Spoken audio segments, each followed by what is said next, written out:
the one, the only, Beitzah.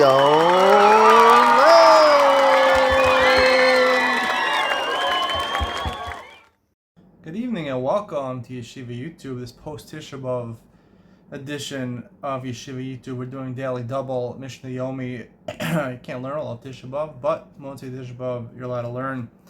As soon as it hit Shkia 7:45 tonight, I took out my Mishnayos, my Gemara, prepare Mishnah Yomi and Daf Yomi. They don't stop, these cycles. Relentless, what can I say? Let's start. Today we're doing Mesechus Beitzah, Perek Beis. Mishnah is Dalet and Hey. Mishnah Dalet says, Beis Shammai Omrim, Mevi'in Shlamim, Ve'ein Somchan Alein. Beis Shammai says you're allowed to bring korban shlamim on Yontav, because shlamim are eaten by everybody. The Yisrael and the Kohanim eat it, so therefore it's ochel nefesh. But you can't do smicha. The reason you can't do smicha, even though it's supposed to, by a certain korban, you're supposed to do smicha. If it's a chova, you have to do smicha to lean on the animals, because it's called mishtamash b'alei chayim. You're leaning on the animals, like riding the animal. If you ride an animal, we're concerned that you might rip off a branch and try to lead the animal, like horse racing. So therefore you can't lean on animals, because technically you could do the smicha before Yontif. Avalo olos, but you can't bring olos. The reason you can't bring olos is because olos they go up to Hashem. They're not for a person's needs, and therefore it's not called ochel nefesh. Beis Hillel omrim, mevin shlam v'olos v'sam kan alein. They say you can bring shlam and olos also you can bring.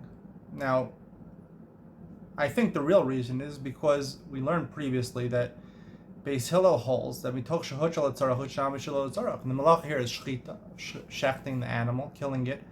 You're allowed to do that for sorach mitzvah. We learned to bring a katan outside to do a bris milah, lulav, sefer Torah, those things for sorach mitzvah. Since the driving force behind ochel nefesh is simchas yontav, and mitzvahs do amount to a certain amount of simcha, so therefore even bringing olah. The reason you're allowed to bring olos also, even though it's only for Hashem, no one eats the meat, because it's a mitzvah to bring a korban olah. And smicha you have to do because smicha is part of the korban. And unlike Beis Shammai, Beis Hillel holds smicha has to be done right before the shlita. You can't do it on Erev Yom Tov. Hey, Beis Shammai omrim lo yachem adam chamin l'raglav. Beis Shammai says you're not allowed to heat up water if it's just for your feet. Your feet are cold. You want to put them in hot water.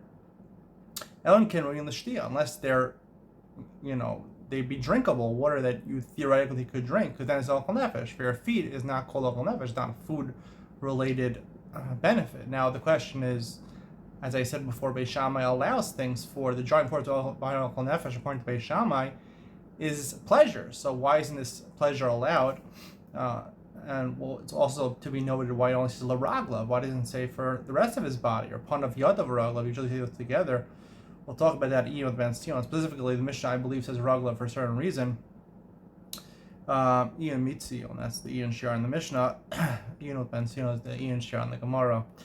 Beis Hillel allows you to do it, even if you wouldn't drink these waters, because even if it's not considered a direct benefit, but it makes you feel a little more happy if your feet are warmed up. Now, the last line in the Mishnah seems to be both according to Beis Shammai and according to Beis Hillel, that you could light a fireplace in order that if it's a very cold day, you want to light a fireplace, your whole body should be warmed up. That's allowed, even according to Beis Shammai, seemingly, because it's called hanas kal gufo. You're benefiting the entire body, and therefore that's included within ochel nefesh, according to Beis Shammai, as I said previously. And I'll explain in Iyum Mitzion why specifically the difference between raglav and baking madura will be highlighted in Iyum Mitzion coming up next.